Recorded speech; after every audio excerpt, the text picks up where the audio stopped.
boys and girls. I'm Nick. I'm Tim. We're coming to you today from the States, and we're going to talk about a very, very interesting guitar. This is a Michael Kelly Patriot Instinct in partial eclipse finish. We saw my unboxing video. I'll throw a link up right now to it. And it's got one of the coolest kind of a transitional burst across the top. Look at that. From a natural quilted maple top all the way through to like a translucent black. But there's some grays and kind of greens in when it goes through its transition. And little dark side of the moon thing going on there. Yeah, man. And it's trippy. It's also got this neat real abalone inlay that runs down the length of it, which kind of has, I said in the video, similar to like the PRS Santana stripes that he has on that, but it's just a single center stripe, which is kind of cool. It's a Patriot, which means it's Les Paul-ish. It's definitely got Les Paul heft and like a depth of the body to it. It's mahogany body, maple cap. It's got a very heavy like contour and carve to the top there with a flame maple veneer, I believe, that's on there. The knobs are actually countersunk, which means that they're like sunk into the top with a neat little beveling around where they go there, along with a switch, which really, I don't know, makes it seem like one of the really high-end guitars. And these go for about $500 direct from Michael Kelly or through dealers around the world. I know a lot of you guys are on the continent, as they say, in the EU. I know Michael Kelly has a very good dealer network in the UK, and I think they're expanding across the rest of Europe. I know a couple of the subs who live in the UK were like, yeah, we're seeing advertisements for Michael Kelly everywhere, so that's good. That means more people can share the love. Standard type stuff, 24 3/4 scale, Grover tuners, bound neck, bound headstock, cool little inlay on the top by the flip switch for the custom collection from Michael Kelly, and a comforty cutaway with Rockfield humbuckers in it. They're coil tappable. I've been messing around with it. She's pretty cool.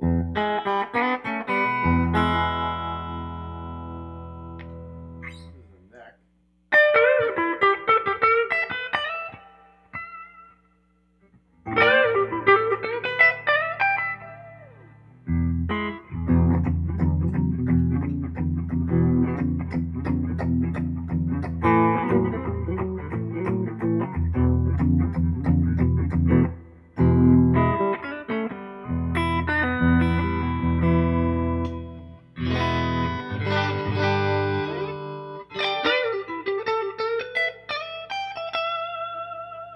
Pretty cool tapped. I mean, it's no. It's funny though, like I think I'd rather just pick up a Strat or a Telly. Yeah. Although combined, both tapped sounds pretty awesome.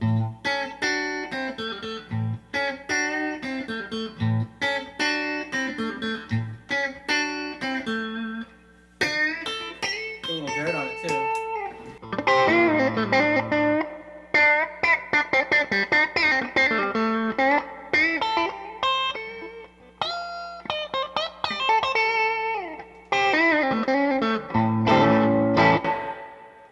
Now it's there, back.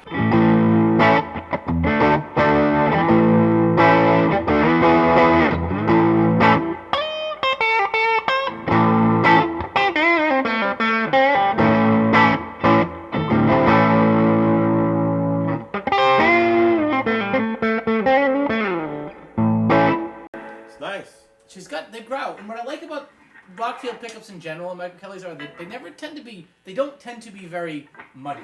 They tend to have a lot of like mids and definition there, so you can get them to quack, you can get them to spank, and they really kind of jam. So I dig them that way. Some humbuckers are one-trick ponies. These seem to be kind of flexible no matter where you kind of throw them around. Yeah.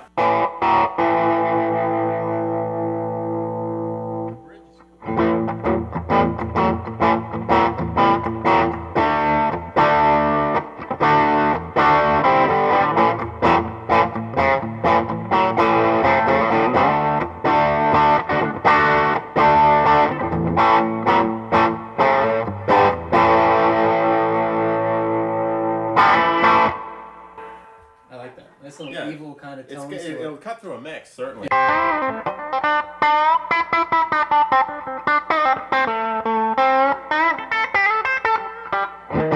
I was enjoying the intro there. You know, being able to switch from get a couple different settings. It was really good for blues, I thought. I think it's a really versatile guitar, and it's... You could play rock on this thing. You could play anything, really. And the output doesn't nosedive a bunch when you go from the humbuckers to the single coils. You know, so like if you're going to mix it up and going to go...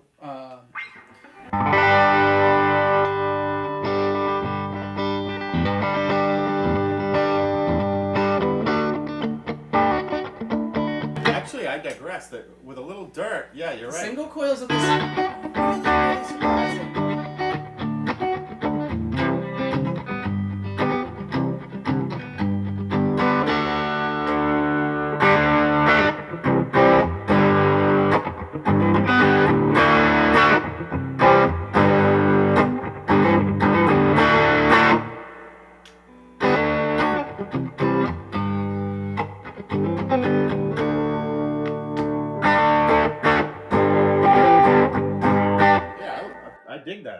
It's really, and that's why as I was playing through it, I went through it at home, and I was, you know, cranking out hard rock tones, and it's a less polished guitar, so really it's like just add Marshall and smile. Yeah. And it does all that stuff awesome.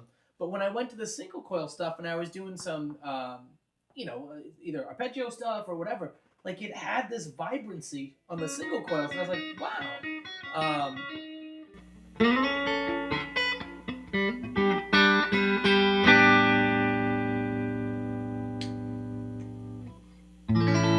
I think it sounds best when you're running it clean to combine the pickups tapped if you're going to do...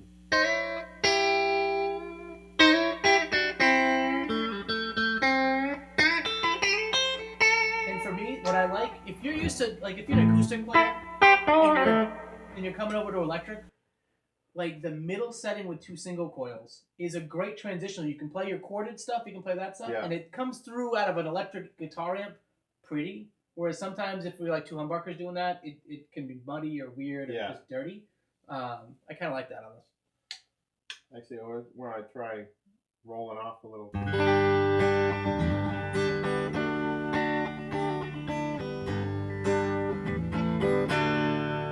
See, it's like a pretty kind of like rhythmy texture.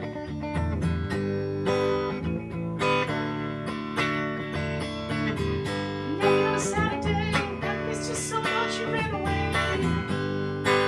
Strangers when you song. So you can do pop on it too. Yeah, no, and that's it's an awesome tool of a guitar. Almost sounded like sounds better in the middle position tapped. Yeah, I agree with that. Well, this depends on what you're doing. Well, really. and remember, you're playing out of a Princeton that really loves single coil or humbuckers that are very punchy MIDI kind of thing.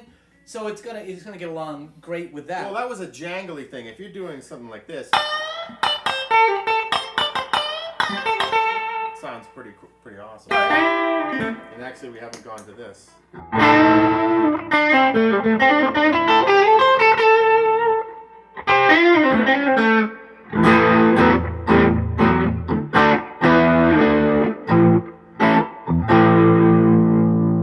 does really well. Now listen, plug into the Dumble side of the house. So this is my Fez Dragonfly, which has a Dumble Overdrive Special inspired overdrive channel.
She gets evil. She gets evil. And they're high output, but not like crazy high output. Like they feel like they got a pretty good I round can body. picture Liam kicking ass on this. Yeah, thing. and we're With gonna get that it. We're gonna get it in front of Liam too. Yeah. This guitar is I gonna think do you a could do tour of all the the Various- personalities. Yeah. So Because it's got personality. yeah, and as I said, if you missed the unboxing video, Michael Kelly actually lent us this guitar for about a month and a half. We're gonna play it, have fun with it. Thank you, folks, at Michael Kelly. Yeah, exactly. How Tracy cool. and Frank. Tracy's the president, CEO, founder, something like that. And Frank's the guy that we've been dealing with that shipped it out. Kind of got the whole process rolling. Awesome that you can lend it to us. My wife is thankful that it's not another guitar that's going to now live in the house. It'll actually go back by agreement. Very cool and generous, and you know, nice work on this. No, and it's great. So honestly, and the reason why this is the first company that sent us something like this that didn't pay for everything, you know, in full and normal market price. And the reason I went to Michael Kelly is I think at the moment I have 5 or 6 of them. My number one from Tim and I used to record a lot of stuff, you know, big children. Yeah. And my number one guitar for that entire period of time was a Michael Kelly Hourglass. I now Yeah. have 2 of those. I've got a Vibe. I've got another Patriot. Like I love their guitars. They're built very well. We both know from experience they record well too. They sound awesome. And my as a Hourglass recording is tapped. guitar, I've used it with single coil humbucker, that kind of stuff. It works great, and I love that kind of stuff. And today I was actually sold that the hollow body Hourglass, and I was talking to Bruce who bought it, who's a local guy here. We met up at a guitar center, handed it off, and talked gear for a bit. And he's like, I have like 6 of them. And Bertrand up in Quebec, another guy who has 3 or 4, whatever, and you find that if people own one, they own more than one, and that's typically a pretty good sign for a brand that there's a great deal of value. Both new at $500, this is a steal. I mean, it's a very well built. I gig with it. They always put good hardware in it with Grovers and like if you're a gigging musician, I know it's not like I'm a sales pitch, but honestly, like gigging or recording or your living room, you want to get a bunch of different tones. It's great for it. And then on the used market, there's a bunch. They've had a ton of Patriots in the last 5 or 7 years. How many? You know what a good case in point, I think, analogy here is with one of your earlier videos with that Joe Bonamassa green Epi, beautiful guitar. You look at it and you're like, oh, that was good. And then when they get to the price tag, you just kind of go, ugh. But with these, it's like the quality's there, but you don't feel like you took the hit where you're like, ouch. You know, it's kind of like, well, I guess, you know, that's about what you should pay for it, you know? And Tracy and crew and Michael Kelly might not want to hear this, but there's a point to it. They're available used really inexpensively. Yeah. Like, I think I got my Patriot Standard for about $220. And you can always find a used one, right, in the $200 range. If you're interested, buy one of those. And then once you have that, you'll realize that this is really worth it, you know, because it's just a nice gateway drug into the Michael Kelly universe. Hey, I hear a lot of people make the argument, well, they hold their value, but you're like, well, yeah, that is good, but are you really? Well, talking to you, it's different. Would you sell? Not every guy out there is buying something with the intent of getting rid of it. You know, right. You want to hold on to it. And they did it like. If you look, I've tried to buy a Patriot Spalted for a while, and used they're pretty close to new because they're cool. Like they don't depreciate much. What I like about what's key with this is people don't sell their Michael Kellys very often, and that's the other good thing. There aren't a ton of them available used because people really dig them. But with this guy, what's great though is it's gorgeous too. Like for those of you with significant others that may not fully appreciate your habit. Yeah. They will come. My mother-in-law came in and was like, wow, that's really pretty. Yeah. And it's real abalone, real mother of pearl or pearl inlays, legit stuff. It's when an off the street person who isn't really into these things like you're saying can look at it and say, wow, that's pretty. Yeah. You know you're doing something right. Yeah. Your classic black Strat. Well, sorry. But hey. Someone walks in and sees a Strat like that Strat. Yeah. You know, and it's awesome, especially this one with diamonds. It's cool. So with this guy though, it's just such an awesome. There's a lot of artwork going on there, you know. And if you have, it's tough because a lot of people can't pick them up and hold it. But I would say the quality is the best of the PRS SEs is right about where this starts at. From a build quality. And I love PRS SE guitars. I think they're awesome. I had a Santana. I know Danny's got a 7-string, and I've played a bunch of them. And this, I think, is right up there with that. And it's a couple $100 cheaper, $250, $300 cheaper. Is this designed to be cloning anything? No, It's that's just, the great point. you know, This is its like, own thing. Yeah. There's some Area Pro in there. There's some, there's some takeoffs there are takeoffs of a Les Paul, like different directions they've gone, but they've really made it kind of their own. And if you feel that heel, even compared if you played a Patriot Standard or a Decree, this has got an even more contoured heel, like a Les Paul Access and some of the ESPs. In my hand feels awesome gripping in there. Wow, that's pretty cool. And unlike our friends at Gibson and some of the other ones, it's still a rosewood fretboard. It's not roasted maple or jaguarillo or composted turnips. It's it's a nice headstock too. Yeah, it's got class. Off my soapbox, I love Michael Kelly guitars. Rovers, you can't. I'll tell you, don't stop buying them used because I shop and I find a lot of good deals in the used ones, and I almost I get yelled at by one of the guys on the channel. It's like, stop telling people about these because he's been enjoying on eBay picking off cheap used ones. Sorry. And if you get back to the joke you had with the Valor 2, was it? Yeah. In the it being the Offspring, this could be a bunch of different things. Yeah, and I think it's kind of a PRS and a Les Paul, but it's got a little bit of the offset. The top carve reminds me of something PRS would do. It's a deep carve. It's really kind of cool how they've done it. And then the recessed knobs. It's borrowed liberally from a lot of different styles, and it becomes kind of its own gig that way. Yeah. They offer this in 3 different colors. So this is the Partial Eclipse. But do they have a higher end model?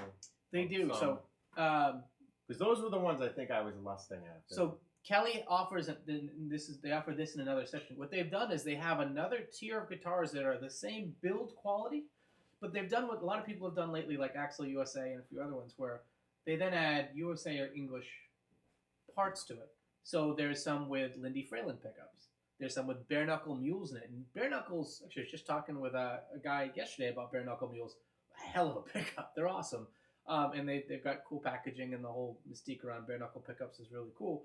So what Kelly's done is they've put in boutique pickups, or Duncan's, but like a tier up. So the same build quality, awesome, luscious guitar, but instead of Rockfields, which I enjoy, they have these name brand ones at $100, $200 kind of premium.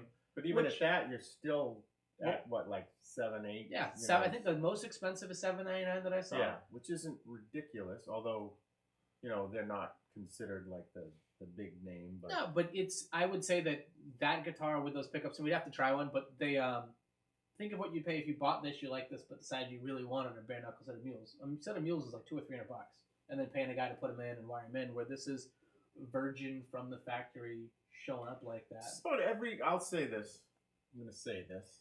The people at Michael Kelly will probably like it. Every Michael Kelly I've ever, you've ever handed me or I've played, you can just feel like the quality. It's like you look at it and you're like, this is a nice guitar. And it sounds cheesy, just in your hand. And there's something. It's about the neck shape, and it's about like the general. I think you just have to be into their designs. If you like their shapes and their the various. This is rare. This top is very nicely done. These are like. Yeah. I could see why you would have multiple ones. And they're just nice. I've owned, I think, 11 Michael Kelly guitars. Bought, sold, whatever. I had the Jazz one. I had the Hourglass. I had the Valor. But the 10 or 11. Did I play the Jazz one? When we lived together, it was a big body and a floating humbucker. The only one that I could say wasn't the best quality was the Jazz box. And I think they tried it this was 10 years ago, 12 years ago. They tried it for a bit. It didn't really work out. It was a second. And it was a second. So, okay. But all of them, you get them and you're like, wow, this is just crap. Like, this is really good. Whereas, like, Epiphone's range has some stinkers at the bottom to some greatness at the top, and a lot of in between. There doesn't seem to be that on their range. They also just came out with a... they're consistent. Yeah, great way of putting it. And they're either made in Korea or they're Indo, but they're a good Indonesian factory that makes... You couldn't really tell the difference. They just came out with I'll put the name below. It's a hybrid Tele, so it's a Telecaster like their 1955 model. Sorry, it's Telecaster inspired 1955 model, but it has a piezo in it, So you have a volume for cool. for the acoustic sound tones and then a blend knob. You shouldn't have told me that. I know, and it's like $600. I'm gonna want I one stared now. at it for a long time about a week ago, and I was like, I need to resist. I had some other toys coming. So, anywho. When you consider, too, you had the original one in a moment of weakness or whatever the circumstances where you sold it. You got it back. That's how much you liked it. I bought it back. Think about that. UPS damaged it. There's a chip in the back that had to be glued back in. And I was like, no, I'm going to keep this. That's fine. It's okay. that guitar was all over many recordings we did. Yeah. It's very cool. It's all, and it's funny because we're totally rambling here. Sorry. I had a Gibson ES-135 with 57 classics. It's all Michael Kelly love. It is. It is. But it was this huge sounding guitar. Over $1,000. It was every penny I had in the world when I bought that guitar. And it's on like 2 recordings. And the other one's on like a dozen. Yeah. And that one was for short bread too, wasn't it? I bought it. The first one I bought for $220. Yeah, and the replacement I got for like $1.75. Yeah. It was great.